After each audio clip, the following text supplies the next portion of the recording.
O Presidente da República da Guiné-Bissau, Sissoko Embaló, voltou a afirmar a ideia de que a Constituição lhe confere prerrogativas para dissolver o Parlamento, exonerar o Governo, nomear um Primeiro-Ministro e presidir ao Conselho de Ministros.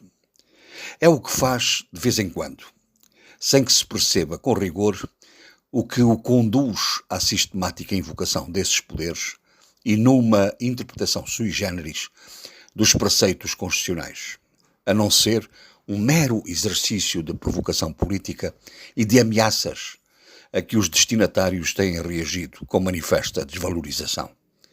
A repetição exaustiva de mensagens, revestidas de um tom impositivo e em contextos de solenidade, visa provocar temor, instabilidade emocional e pré-anunciar intenções. A excessiva repetição tende a desvalorizar, no entanto, esses efeitos pretendidos por serem facilmente decifráveis as intenções.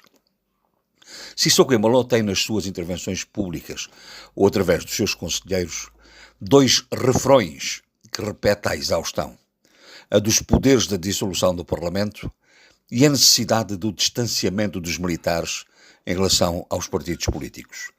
E sobre isso muito se tem dito e escrito. A decisão que agora tomou de promover a recomposição do Conselho de Estado, que faz todo o sentido pelas alterações políticas e institucionais provocadas pelas eleições e pela alteração da Assembleia Nacional Popular e do Governo, não resistiu, porém, a mais uma criativa interpretação da Constituição e a uma originalidade na doutrina política que apenas se identifica no caso da Guiné-Bissau e na avaliação do Presidente da República.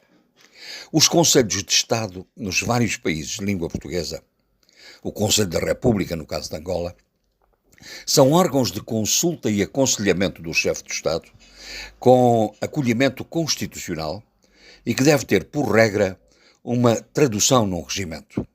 Em todos esses países, as respectivas constituições estabelecem o mesmo modelo de composição deste órgão de consulta, a que alguns chamam auxiliar, em que se integram representantes institucionais, presidentes dos parlamentos, primeiros-ministros, titulares do Poder Judicial, regiões autónomas, quando as haja, Portugal e São Tomé, por exemplo, antigos presidentes da República que não tenham sido destituídos do cargo, com os ajustamentos que decorrem da organização política ou institucional de cada Estado.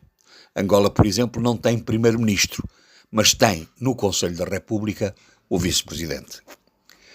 Para além desta representação institucional incontroversa, há igualmente a integração de membros no Conselho de Estado por duas vias. Por via da designação presidencial de personalidades de reconhecido mérito, em número variável, e cujo mandato não excede o do próprio Presidente da República. E pela via da eleição de cidadãos pelos parlamentos. O caso de Angola não define a eleição como método, mas consagra no Conselho da República os líderes dos vários partidos com representação parlamentar. E quanto à Guiné-Bissau, o que está em causa? A Constituição não define o método de escolha dos representantes do Parlamento no Conselho de Estado.